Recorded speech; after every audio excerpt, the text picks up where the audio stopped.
Este é o Projeto Break, um podcast que explora a cultura do café da manhã pelo Brasil e pelo mundo. Muitas histórias, perrengues e aventuras envolvendo a primeira refeição do dia.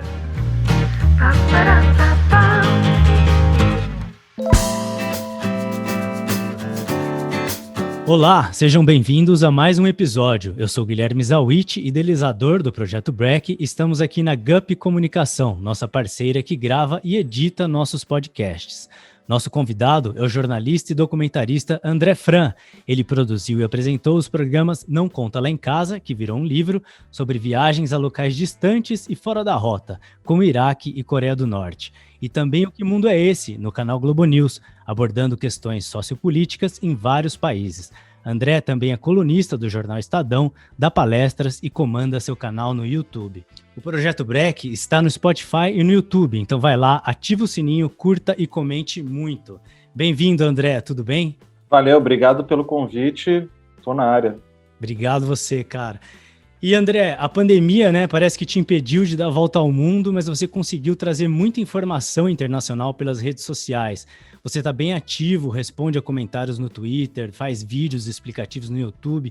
Como que é lidar com essa linha de frente digital? Que eu sempre gostei, né? Eu sou formado em comunicação, eu fiz publicidade, depois fiz jornalismo, eu enveredei mais por esse caminho da produção audiovisual, mas sempre escrevendo, né? O texto é a base de tudo que eu faço. E sempre gostei de comunicar, de ler, de escrever, de me informar, de contar para os outros, compartilhar, debater.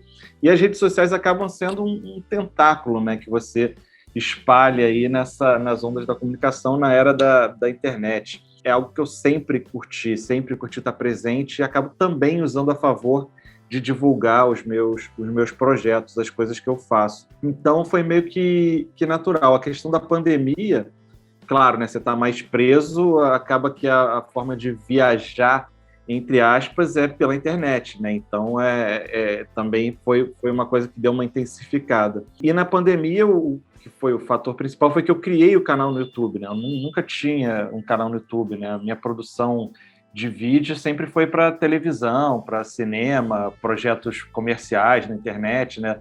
E aí, dessa vez, eu falei, cara, já que eu não posso viajar, não posso contar as minhas histórias, vou, de repente, relembrar algumas histórias, comentar histórias dos outros pelo YouTube, né? Então, foi legal, foi meio que voltar às origens, né? Porque eu comecei com isso, né? Escrevendo roteiro, filmando, editando eu mesmo, com os amigos, me virando ali. Nosso primeiro documentário foi assim. Só que conforme a produtora vai crescendo, você vai abraçando outros projetos e sendo convidado para dirigir uma coisa ali, escrever um roteiro ali, você acaba saindo daquilo que você gosta e ficando nas reuniões, na direção e tal. Então, foi um momento que, cara, eu criei um estúdio aqui em casa, eu mesmo filmava, eu mesmo editava no meu computador. Trabalheira do caramba, mas a banda de um homem só.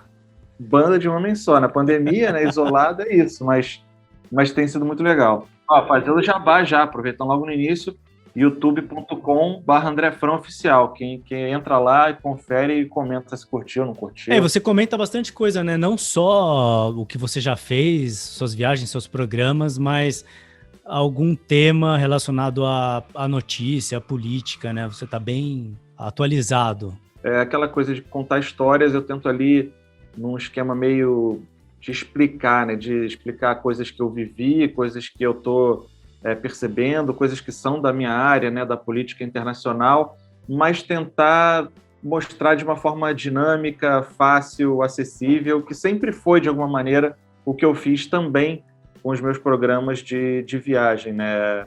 É complicado se falar de um tema difícil de maneira fácil, mas é esse o desafio que eu sempre tive e que eu sigo tentando lá no YouTube. E o Twitter, cara, que você tá meio direto ali, você responde comentários de todo mundo, já tava no Twitter? Não, no Twitter eu também já fui um dos primeiros, cara, sou early adopter, né? Lanço essas paradas de tecnologia de comunicação, eu já baixo logo Clubhouse e porra, Snapchat, Instagram, eu tinha tudo, né, para ver qual é, assim, para entender qual é a dinâmica da comunicação ali dentro. Até TikTok eu não uso, mas eu baixei para ver como é que é, qual caminho que está seguindo a comunicação por ali.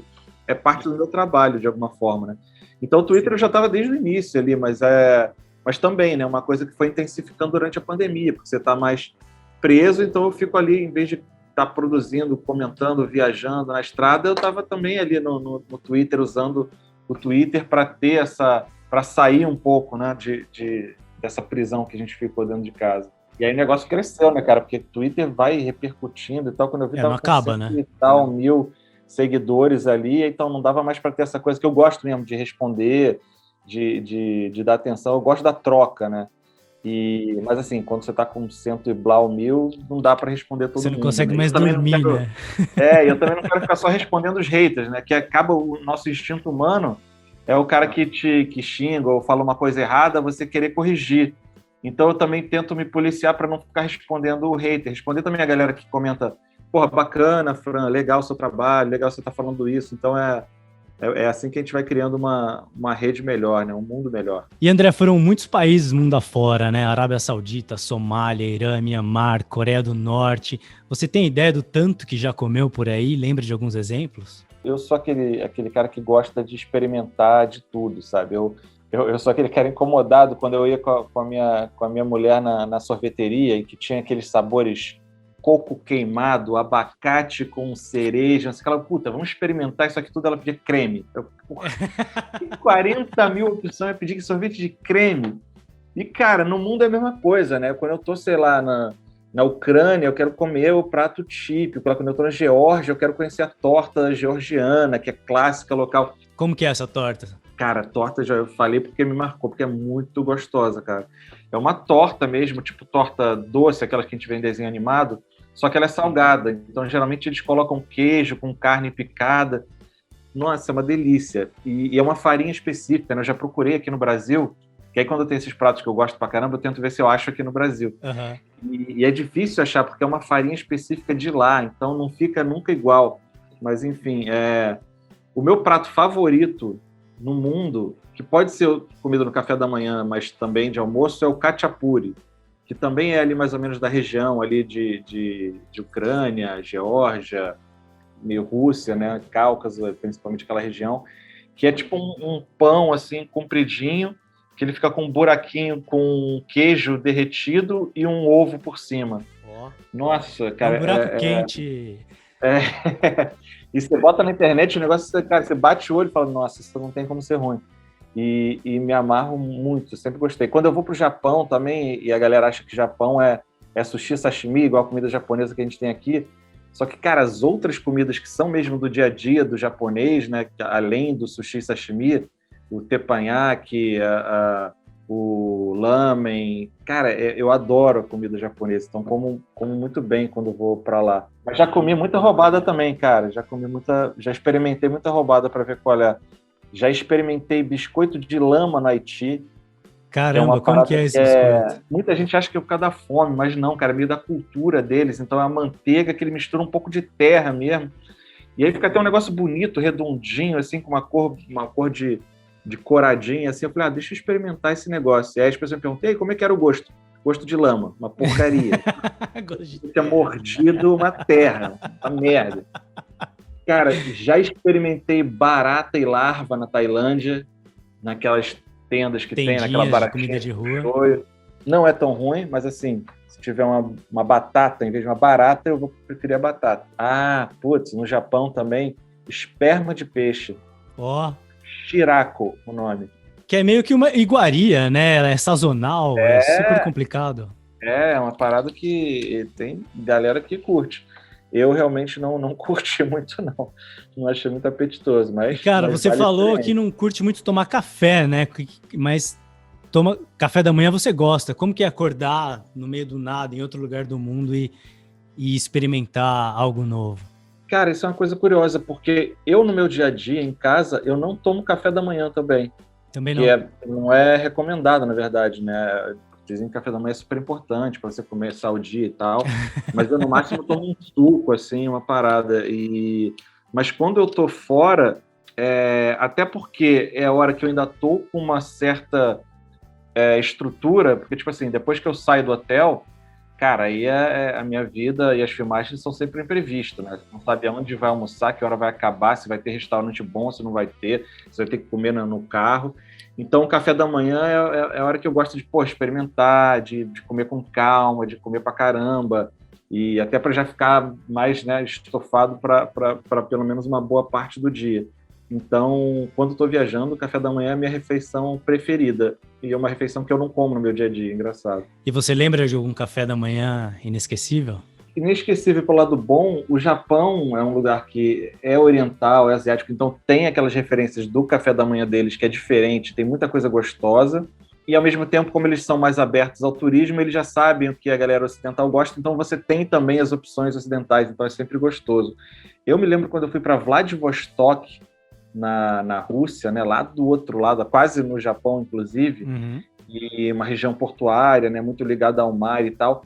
E, cara, no café da manhã, eles tinham, assim, servidão, uns potes gigantes com ova de peixe, que eu adoro, mas, assim, como se fosse requeijão. Botavam na tua mesa um potão, assim, cheio. Aquela coisa que é super cara, né, uma iguaria e tal, o caviar, né, mas ali era, tipo, manteiga, e eu me esbaldava toda manhã, cara, muito gostoso.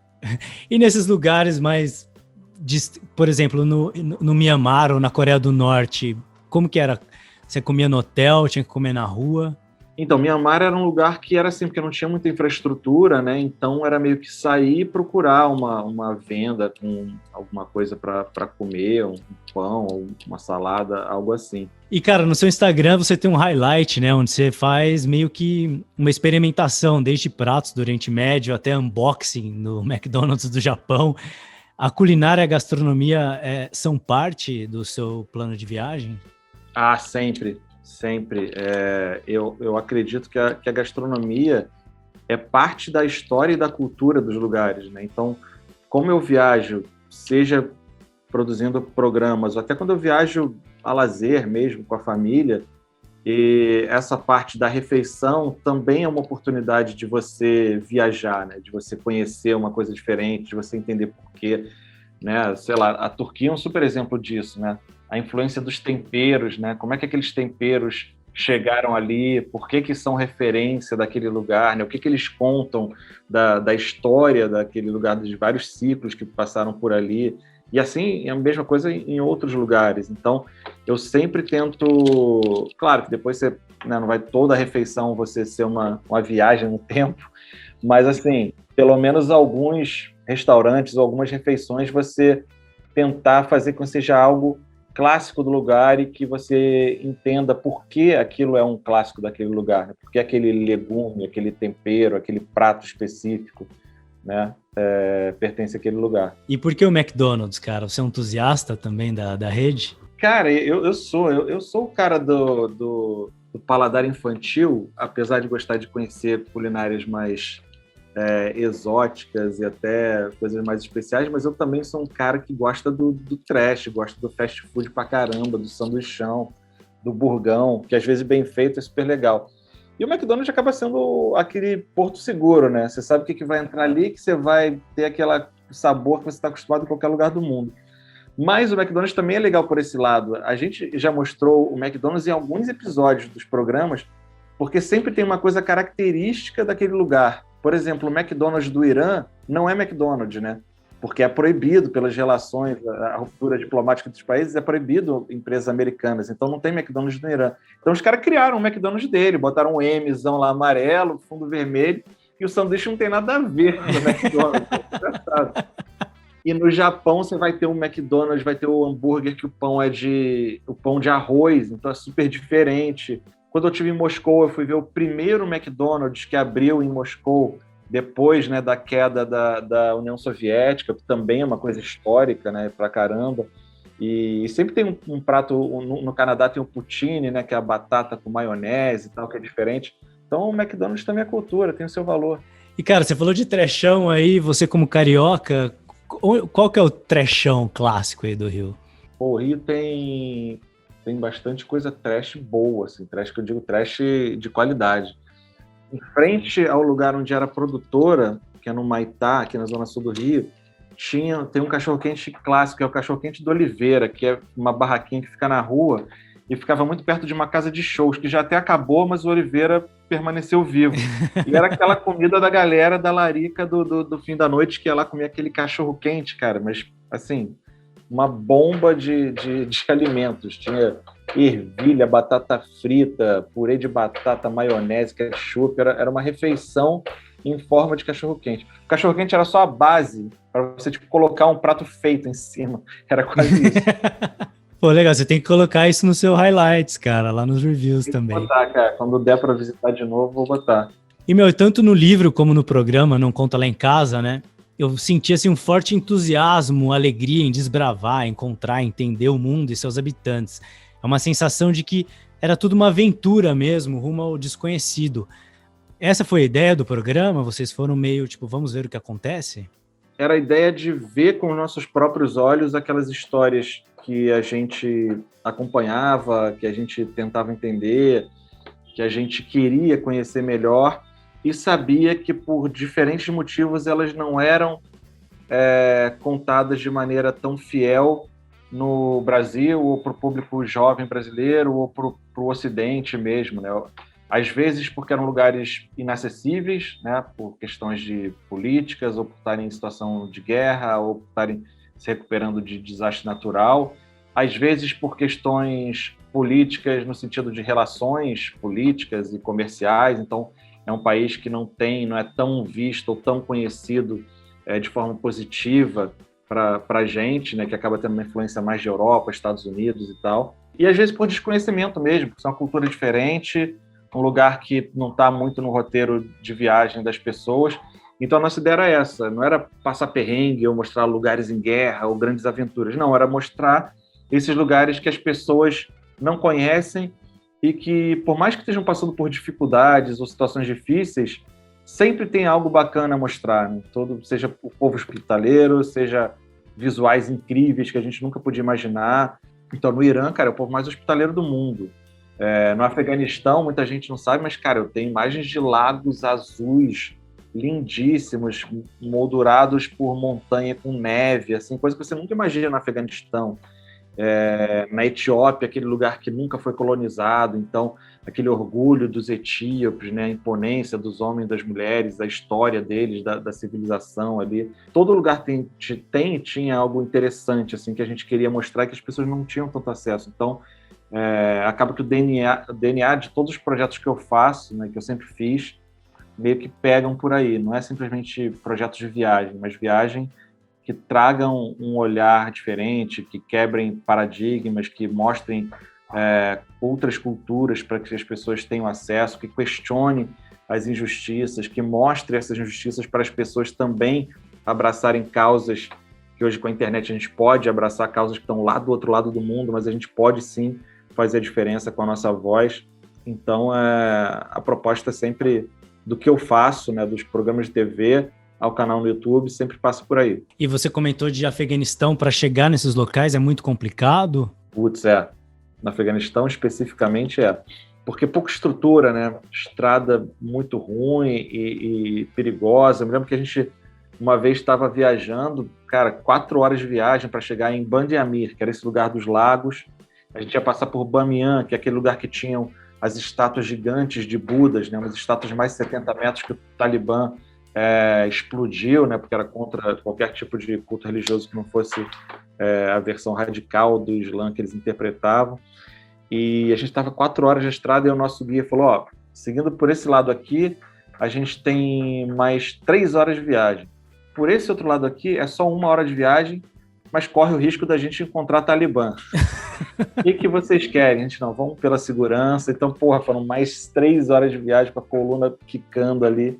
Mas, assim, às vezes é uma coisa mais complicada para você, né, chegar ao paraíso, tem que passar pelo purgatório. Mas, às vezes, citando o Irã de novo, muita gente pensa, nossa, para o Irã, que perigo, e como é que você vai chegar nos lugares? E aí você chega com essa mentalidade, até com esse preconceito mesmo, né, de quem não conhece realidades ainda diferentes, e a gente ia alugar um carro para atravessar, a gente, mas é seguro? Aí o cara falava, cara, isso aqui é o Irã, não é o Brasil, não. E ele tem razão. Você pode pegar um carro em total segurança no Irã, atravessar cidade para cidade, estradas perfeitas, lisinhas, não vai ter problema de assalto, de perigo, de nada. Vai chegar num monumento histórico preservadíssimo, super organizado. Vai ter um hotel bom, até hotel 5 estrelas para você se hospedar, restaurante bom. o que muita gente não pensa do Irã, né? Não. E isso é muito legal. Isso é o que eu mais gosto de fazer. O Irã é um lugar que eu recomendo para meus pais. Né? Meus pais não vão, pegar e ficar em qualquer buraco e dormir em colchão desconfortável e ter que caminhar, fazer trilha. Não, meus pais já estão na idade, querem ficar com tranquilidade, sair para comer num restaurante bom, ter um táxi que vai levar. E o Irã oferece isso tudo, e as pessoas não sabem. Eu gosto muito mais disso até, em vez de passar perrengue, de mostrar para as pessoas, olha, esse lugar que você acha que é perrengue, é super acessível, tem uma história maravilhosa, um povo acolhedor. Isso que é o bacana também de viajar. Cara, sensacional você falar isso, até porque tem a ver com a próxima pergunta, que tem muitos locais que eles lutam ainda para serem reconhecidos, né? Como Kosovo, Palestina. Eu passei um tempo no Kosovo, eu fui para Prizren, que tem um festival de cinema lá, que, cara, no meio das montanhas, incrível. Eles projetam os filmes na beira do rio, assim, nas paredes das casas. E eu acabei ficando um mês e conheci o país inteiro, com pessoas maravilhosas, acolhedoras, a paisagem espetacular, a comida inesquecível. Muitas vezes, né, a imprensa, ela traz esse aspecto jornalístico entre o bem e o mal, né? Como que você vê isso de locais? Você falou o Irã, por exemplo. Existem pessoas lá, né? Tem o dia a dia. Como que você vê isso? É bem nessa linha que eu estava falando. É muito mais legal, né? Quando você descobre um lugar e quebra paradigmas e preconceitos que todos temos quando a gente não conhece, ou quando não é permitido que a gente conheça certo lugar, ou quando a informação não chega da forma mais correta, ou quando não chega mesmo, né, a informação sobre aquele lugar. Então você descobre um lugar encantador, incrível, gastronomia legal, como você está citando do Kosovo, que realmente eu também já fui, é um lugar encantador, né? E eu fui para o Kosovo, foi 2010, talvez. Então, muita gente ainda tinha aquela imagem da administração da ONU, então um lugar totalmente caótico, sem estrutura, saindo de uma guerra. E cara, você vê um lugar que sim, né, tem as suas cicatrizes, tem a sua história triste, mas, né, uma cidade pequena, europeia, bacana, organizada. Cheia de cafés, né?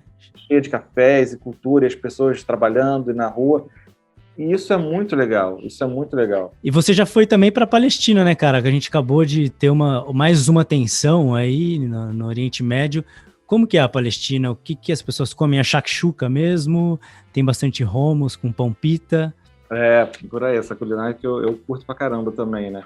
Tem as suas particularidades ali que, aí tem que ser um especialista na região, né? Que aí o libanês fala, não, isso aqui é de origem libanesa, não, isso aqui é de origem síria, não, isso aqui é Palestina.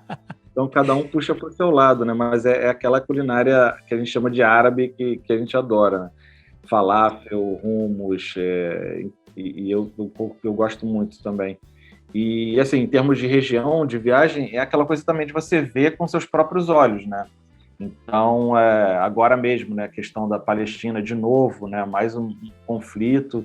E eu faço questão, né, e até por estar contando as histórias do programa, de ver os dois lados. Então, eu fiquei muito tempo em Jerusalém, em Tel Aviv, cidade incrível, maravilhosa, coisas, né, como as pessoas dizem, e é verdade, é um lugar super aberto ali, tolerante, né, um oásis de tolerância nesse sentido ali dentro. Mas também fui para a Palestina e vi tudo que você pode e deve condenar das ações do governo de Israel, né? E não do povo israelense ou do povo judeu, mas eu vi a opressão, vi a humilhação que eles sofrem, vi como é que as ocupações ilegais tiram terras e direitos dos palestinos, e como é que eles vivem numa situação completamente desfavorável, né?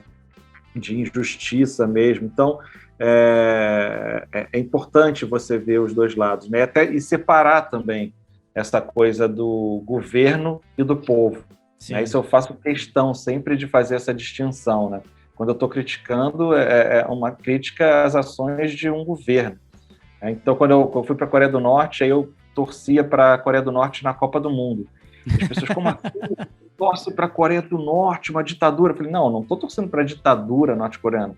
Estou torcendo pelo país Coreia do Norte, uma história que vem de muito antes, inclusive daquela península ser dividida em 2 países, que vem muito antes da ditadura, e de um povo que sofre com essa ditadura, por mais que não saiba, né, que é oprimido, que tem sua liberdade cerceada por conta dessa ditadura. Então, é diferente, né? Eu hoje em dia tenho milhares de críticas ao Brasil, mas eu amo o Brasil, eu amo o meu país, eu amo o meu povo, eu vivo aqui. E na Coreia do Norte, né, que tem todo esse controle, é super difícil de entrar e quando você consegue o visto, tem um guia que te acompanha em todos os momentos, né? Como que é a questão culinária? Você tem que ir no restaurante específico, você come o que eles colocam na sua frente, tem cardápio, você pode escolher? Muita gente pergunta, nossa, dá para você viajar para a Coreia do Norte? Dá. É difícil, é perigoso? Não. É fácil e tranquilo, um pouco caro. Mas assim, você emite um visto de viagem, você viaja para a Coreia do Norte e beleza. Agora, é a viagem mais surreal que você vai fazer na sua vida. Por quê? Porque 100% do tempo é controlado. Você chega lá, tem 2 guias te esperando, esses guias não descolam de você minuto nenhum. Você não pode sair passeando pela rua e entrar no restaurante que você quer.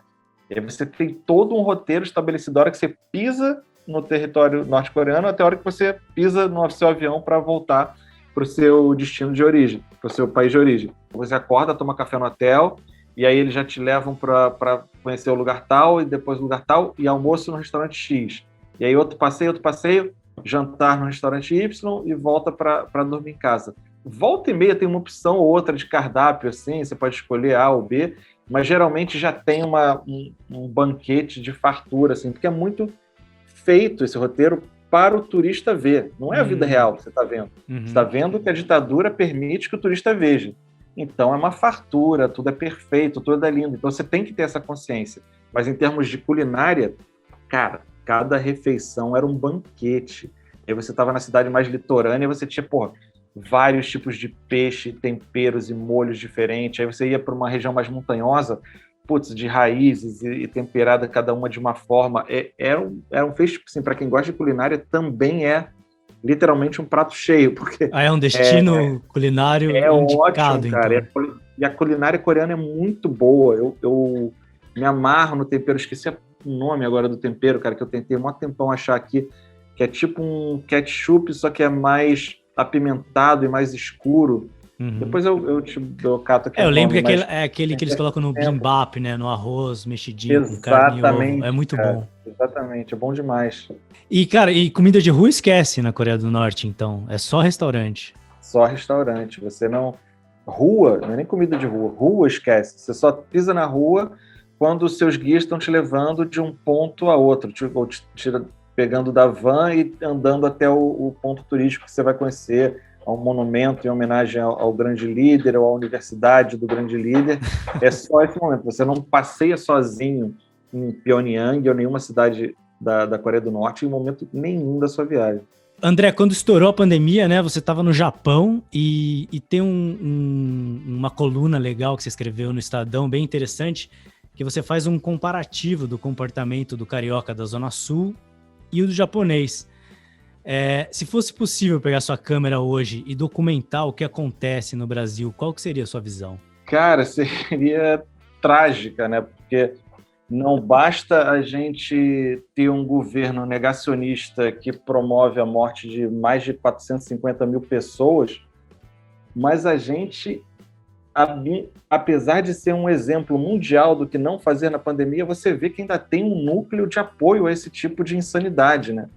Isso é que é assustador, é uma coisa de bolha, de narrativa, de seita mesmo, assim, né? A realidade não consegue penetrar, né? O poder da desinformação, das fake news e a forma que a história foi contada com essa narrativa, né, de nós contra eles, virou uma coisa até de identidade, assim. Então é bem um estudo de caso mesmo, até, porque é um exemplo um trágico exemplo para outras nações até.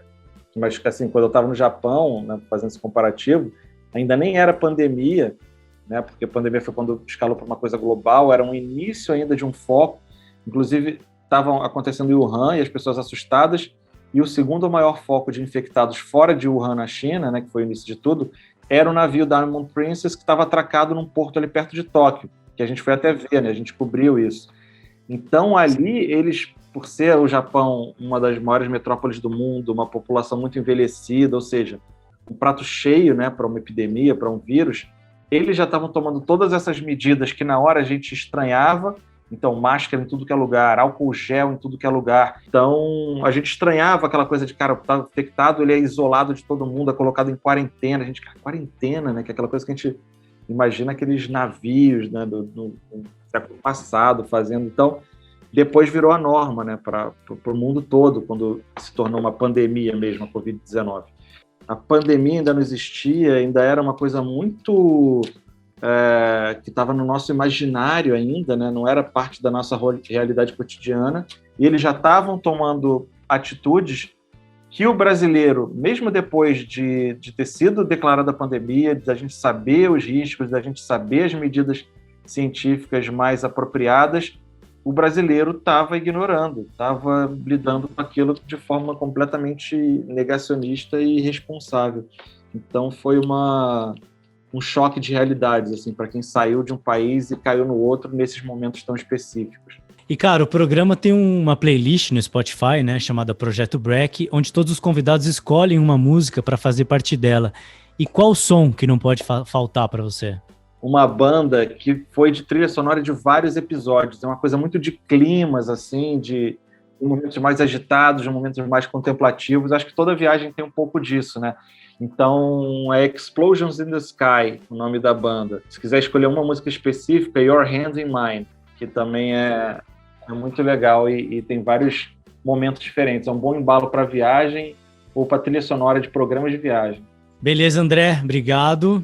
Pessoal, sigam, curtam e comentem nas páginas do Projeto Break no Instagram, no YouTube e no Spotify. Até semana que vem.